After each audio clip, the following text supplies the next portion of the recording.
Hello everyone, this is Satpal and you are watching option seller. और आज का video है ये आपकी काफ़ी ज़्यादा काम का होने वाला है, क्योंकि आज के इस वीडियो में मैं आपको ये बताऊंगा कि आप एफआईआई के डेटा को किस तरह से इंटरप्रेट कर सकते हो। और मैं नॉर्मल डेटा की बात नहीं कर रहा हूँ, मैं बात कर रहा हूँ ऑप्शन डेटा की। देखिए, नॉर्मल एफआईआईज डीआईआईज का डेटा है वो आपको सभी लोग बताते हैं, उस पर आपको दुनिया भर के वीडियोस मिल जाएंगे, लेकिन वहाँ पे बताया क्या जाता है और वो आपके कितने काम की चीज़ है, एक बार आप इसको समझिए। देखिए, आपको बताया जाता है कि एफआईआईज ने कैश में इतने की बाइंग की है, इतने की सेलिंग की है, या डीआईआईज का डेटा आपको बताया जाता है, उस पर आपको दुनिया भर के वीडियोस मिल जाएंगे। लेकिन क्या वो आपके काम का है? क्या आप उस इंफॉर्मेशन को यूज़ कर सकते हो? आप ऑप्शंस को ट्रेड करते हो, आपको बता दिया कि आज एफआईआईज ने 2000 करोड़ की बाइंग की है या 3000 करोड़ की सेलिंग की है, आपको वो डेटा बता दिया गया है। अब आपके अंदर एक फॉल्स बिलीफ सेट हो जाता है कि हाँ, मैंने एक रिसर्च की है। देखिए, जब भी हम कोई ट्रेड लेते हैं उसके पीछे क्या होता है, उसके पीछे हमारी एक रिसर्च खड़ी होती है। उस रिसर्च के बेसिस पे हम वो ट्रेड लेते हैं। तो चाहे आप हो, चाहे मैं हूं, या कोई भी हो, वो पहले या तो चार्ट्स को देखता है, अपना टेक्निकल एनालिसिस करता है, या ऑप्शन चेन को देखता है, या एफआईआईज के डेटा को देखता है, डीआईआईज के डेटा को देखता है। वो पूरा डेटा देख के और फिर वो कोई ट्रेड लेता है। तो जब वो ये सारा डेटा देखता है तो उसके अंदर एक बिलीफ बैठ जाता है कि हाँ, मैंने रिसर्च की है और उसके बाद मैंने ये ट्रेड लिया है। वहीं पे अगर सेम ट्रेडर बिना कोई रिसर्च किए और एक रैंडम ट्रेड ले लेता है मार्केट में, तो उसको खुद को लगने लगता है कि यार, मैंने कोई रिसर्च नहीं की है, ये एक रैंडम ट्रेड है, शायद ये नहीं चलेगा। तो आप इस साइकोलॉजी को समझिए। कोई भी ट्रेडर है वो एक रिसर्च के बेसिस पे और एक ट्रेड को लेना चाहता है। कोई भी ट्रेड लेने से पहले वो एक लॉजिक ढूंढता है जो बैक करे उसके ट्रेड को। तो वो उस ट्रेड को वैलिडेट करना चाहता है और इस वजह से वो एक रिसर्च करता है। तो यही चीज होती है एफआईआईज और डीआईआईज का डेटा देखते हैं उसमें। हम एफआईआईज के डेटा को देख लेते हैं, या यूट्यूब पे आपको दुनिया भर के वीडियोस मिल जाएंगे। वहां पे उस इंटरप्रिटेशन को देख के और हम एक फॉल्स बिलीफ सेट कर लेते हैं कि मैंने रिसर्च कर ली है और इसके बेसिस पे मैंने ट्रेड लिया है। आप अपने ट्रेड को वैलिडेट करना शुरू कर देते हैं। लेकिन क्या वो रिसर्च ठीक है? क्या वो डेटा आपने देखा वो ठीक है? क्या वो डेटा आपको देखना चाहिए या नहीं, या वो आपके कितने काम का है, इस पर भी आपको गौर करनी चाहिए। तो देखिए, कैश में एफआईआईज ने कितना बाई किया है या कितना सेल किया है, ये मुझे नहीं लगता कि आपके काम की चीज़ है। अगर आप ऑप्शंस को ट्रेड करते हो तो आपको देखना चाहिए कि एफआईआईज ने ऑप्शंस में क्या पोजीशन बनाई है, ऑप्शंस का जो डेटा है वो क्या कहता है, वो आपको देखना चाहिए। और जैसा कि मैंने आपको बताया कि कैश में एफआईआईज की पोजीशन क्या है, कितनी बाइंग हुई है, कितनी सेलिंग हुई है, इस पर आपको दुनिया भर के वीडियोस मिल जाएंगे। उसको इंटरप्रेट करने के आपको दुनिया भर के वीडियोस मिल जाएंगे। लेकिन एफआईआईज की ऑप्शंस में क्या पोजीशन बन रही है और उसको किस तरह से डिकोड करना है, इस पर शायद ही आपको कोई वीडियो मिलेगा। और इसीलिए मैंने आपको बोला कि आज का वीडियो है ये आपके लिए बहुत ज़्यादा स्पेशल होने वाला है, क्योंकि यहाँ पे आज आप एक नई चीज़ सीखोगे। एक बहुत कमाल की चीज़ मैं आपको बताने वाला हूँ कि आप एफआईआईज के ऑप्शन डेटा को किस तरह से डिकोड कर सकते हो, कैसे आप उसकी मदद से और एफआईआईज के साथ में पोजीशन बना सकते हो। क्योंकि ये बड़े प्लेयर हैं, इनके अगेंस्ट जाके और हम ट्रेड नहीं कर सकते। We have to be with them, कि एफआईआईज और डीआईआईज हैं, उनके साथ में हमें ट्रेड लेना है। वो जहाँ पे ट्रेड कर रहे हैं हमें उस डायरेक्शन में ट्रेड लेना है, उनके अगेंस्ट नहीं जाना है। तो आज के इस वीडियो में मैं आपको यही बताऊंगा। तो चलिए, बिना टाइम वेस्ट के इस वीडियो को शुरू करते हैं। मैंने शुरू का इंट्रोडक्शन है इतना लंबा खींच दिया है, लेकिन ज़रूरी था, इसलिए मैंने आपको बताया। तो अब सीधा टॉपिक पे आते हैं और समझते हैं कि एफआईआईज के ऑप्शन डेटा को हमें किस तरह से इंटरप्रेट करना चाहिए। तो देखिए, सबसे पहले बात करते हैं कॉल ऑप्शन की। कॉल ऑप्शन और पुट ऑप्शन दोनों की मैं बात करूंगा। पहले हम शुरू करते हैं कॉल ऑप्शन के साथ, कि कॉल ऑप्शन में एफआईआईज की जो पोजीशन बनती है, जो बिल्डअप बनता है, उसको हम किस तरह से डिकोड कर सकते हैं। तो देखिए, सबसे पहला बिल्डअप जो बन सकता है कॉल ऑप्शन में, that is long OI increase, long open interest increase. इसका मतलब क्या हो गया कि एफआईआईज हैं वो कॉल ऑप्शंस को बाई कर रहे हैं। जब एफआईआईज कॉल ऑप्शन को बाई करते हैं तो जो बिल्डअप बनता है that is long open interest increase. तो जब लॉन्ग ओआई इंक्रीज, जब वो बढ़ता है, लॉन्ग ओआई है वो बढ़ता है, it is a bullish signal कि एफआईआईज हैं वो कॉल ऑप्शंस को बाई कर रहे हैं। और ये सिग्नल क्या इंडिकेट करता है कि मार्केट यहां से ऊपर जा सकता है, ये एक बुलिश सिग्नल है। तो ये सबसे बेसिक है लॉन्ग ओआई इंक्रीज। एक तो ये सेटअप हो सकता है कि एफआईआईज हैं वो कॉल ऑप्शन को बाई कर रहे हैं, एंड दैट इज वाई जो लॉन्ग ओपन इंटरेस्ट है वो बढ़ रहा है, वो ऊपर जा रहा है। तो पहला बिल्डअप तो ये हो गया। अब बात करते हैं दूसरे बिल्डअप की। दूसरा बिल्डअप है long OI decrease. Long open interest है वो घट रहा है, वो कम हो रहा है, वो डिक्रीज हो रहा है। तो लॉन्ग ओआई डिक्रीज हो रहा है, ये क्या इंडिकेट करता है कि एफआईआईज ने जो कॉल ऑप्शन बाई किए थे उनको अब स्क्वायर ऑफ कर रहा है और उनको वापस सेल कर रहा है। जो कॉल ऑप्शन बाय किया है उसमें से एग्जिट होने का क्या तरीका होगा। मैंने अगर कोई कॉल ऑप्शन बाय किया है, अब मुझे इसमें से निकलना है, तो मैं क्या करूंगा, मैं इस कॉल ऑप्शन को सेल करूंगा। तो मैं नई फ्रेश सेलिंग नहीं कर रहा हूं, जो कॉल ऑप्शन मैंने बाय किए हैं उन्हीं को मैं वापस सेल कर रहा हूं। तो बाय किए हुए कॉल ऑप्शन को जब मैं सेल करता हूं तो जो लॉन्ग OI है वो डिक्रीज होता है। तो लॉन्ग OI अगर डिक्रीज होता है कॉल ऑप्शन का, तो ये बताता है कि FIIs ने जो कॉल ऑप्शन बाय कर रखे थे उनको वापस सेल कर रहा है। अब जब उनको सेल कर रहा है तो ये क्या इंडिकेट करता है, यहां पे दो चीजें निकल के आते हैं। वैसे तो ये बेयरिश सिग्नल है कि जो कॉल ऑप्शन बाय किया था उसको यहां पे सेल किया जा रहा है, एक तो ये इंडिकेशन है।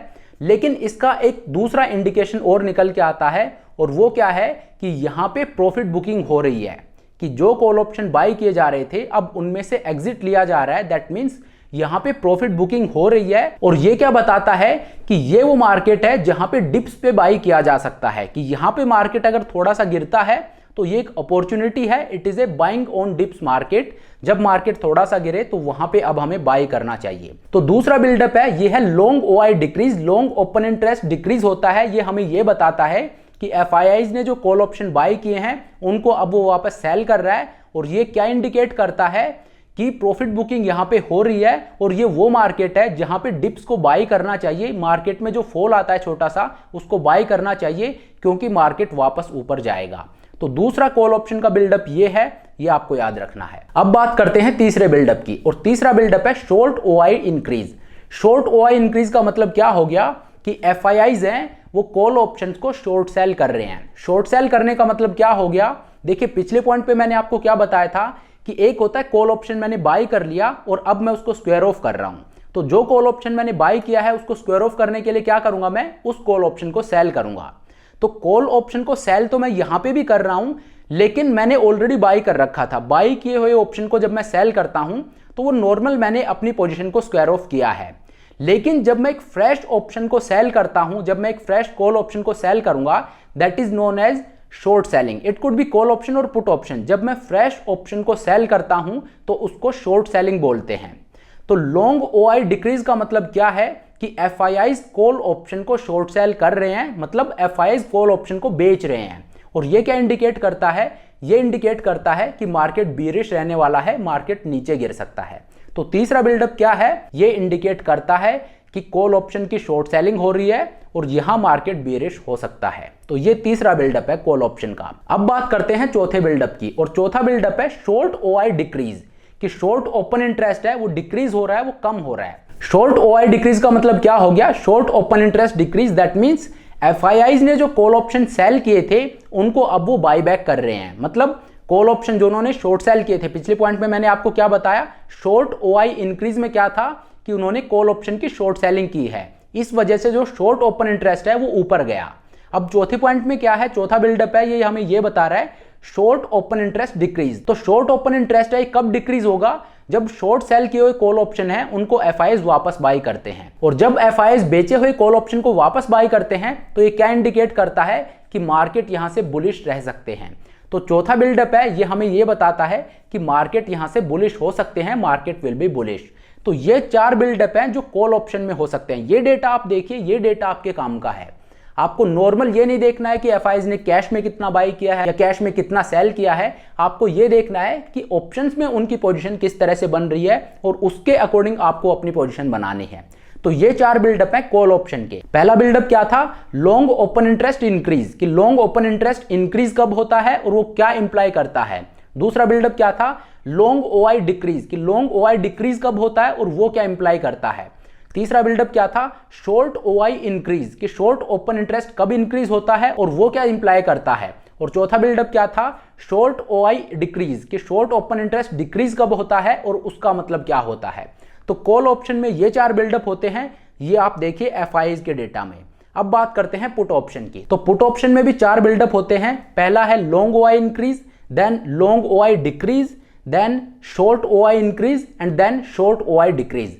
जो चार कॉल ऑप्शन में थे वही चार यहां पे भी हैं पुट ऑप्शन में भी, और इनका मतलब क्या होता है वो भी एक एक करके समझ लेते हैं। तो बात करते हैं पहले बिल्डअप की, लॉन्ग ओपन इंटरेस्ट इंक्रीज। देखिए पुट ऑप्शंस में ओपन इंटरेस्ट है वो कब इंक्रीज होता है, जो लॉन्ग ओपन इंटरेस्ट है वो कब इंक्रीज होता है। तो ये बहुत लॉजिकल है, इसका जवाब मैं आप लोगों से एक्सपेक्ट कर रहा हूं। आप कमेंट बॉक्स में मुझे लिख के बताइए कि पुट ऑप्शंस में लॉन्ग ओपन इंटरेस्ट है वो कब इंक्रीज होगा। तो देखिए लॉन्ग ओपन इंटरेस्ट तब इंक्रीज होगा जब एफआईआईज पुट ऑप्शंस को बाय करेंगे, और एफआईआईज पुट ऑप्शंस को अगर बाय करते हैं तो ये क्या दिखाता है कि मार्केट बुलिश है बेरिश। जब पुट ऑप्शंस को बाय किया जा रहा है इसका मतलब ये हुआ कि मार्केट यहां से बेरिश रह सकते हैं, मार्केट नीचे गिर सकते हैं। तो लॉन्ग ओपन इंटरेस्ट जब इंक्रीज होता है पुट ऑप्शन में, इसका मतलब यह है कि एफआईआईज हैं वो पुट ऑप्शन को बाय कर रहे हैं, और इसका मतलब हुआ कि मार्केट यहां से नीचे गिर सकता है। तो पहला बिल्डअप पुट ऑप्शन में यह हो गया लॉन्ग ओपन इंटरेस्ट इंक्रीज। अब बात करते हैं दूसरे बिल्डअप की, और दूसरा बिल्डअप क्या है, लॉन्ग ओपन इंटरेस्ट डिक्रीज। कि लॉन्ग ओपन इंटरेस्ट है वो डिक्रीज हो रहा है, और लॉन्ग ओपन इंटरेस्ट कब डिक्रीज होगा पुट ऑप्शंस में, जब एफआईआईज ने जो पुट ऑप्शन बाय कर रखे थे उनको वापस सेल कर रहा है। जब बाय किए हुए पुट ऑप्शंस को और एफआईआईज वापस सेल करते हैं तो ये क्या इंडिकेट करता है कि पुट ऑप्शंस का जो ओपन इंटरेस्ट है, जो लॉन्ग पुट का ओपन इंटरेस्ट है वो डिक्रीज हो रहा है। और वो डिक्रीज हो रहा है इसका मतलब क्या हो गया कि मार्केट यहां से बुलिश रह सकते हैं, मार्केट ऊपर जा सकते हैं। चलिए तो अब बात करते हैं तीसरे बिल्डअप की, और तीसरा बिल्डअप क्या है, short open interest increase. Short open interest increase कब होता है, देखिए मैं आपको कॉल ऑप्शन में सारी चीजें बता चुका हूं, तो मैं एक्सपेक्ट कर रहा हूं कि आप अब मुझे ये जवाब दोगे। तो इसका जवाब आप मुझे कमेंट बॉक्स में लिख के बताइए, वीडियो को पॉज करिए और फिर मुझे जवाब दीजिए। तो शॉर्ट ओपन इंटरेस्ट कब इंक्रीज होता है, तो शॉर्ट ओपन इंटरेस्ट एफआईआईज का तब इंक्रीज होगा पुट ऑप्शन में जब एफआईआईज फ्रेश पुट सेलिंग कर रहे हैं, मतलब पुट ऑप्शंस को शॉर्ट सेल कर रहे हैं एफआईआईज, और जब ऐसा वो करते हैं तो शॉर्ट ओपन इंटरेस्ट है वो इंक्रीज होता है। और शॉर्ट ओपन इंटरेस्ट इंक्रीज होता है इसका मतलब क्या हुआ कि मार्केट यहां से बुलिश रह सकते हैं। याद रखिए ये मैं पुट ऑप्शन का आपको बता रहा हूं, कॉल ऑप्शन का मैं आपको बता चुका हूं, ये मैं आपको पुट ऑप्शन का बता रहा हूं। मैंने आपको 4 बिल्डअप कॉल ऑप्शन में बताए हैं और 4 बिल्डअप पुट ऑप्शन में बता रहा हूं। तो जो भी बिल्डअप बनता है उसके अकॉर्डिंग आपको अपनी पोजीशन बतानी है।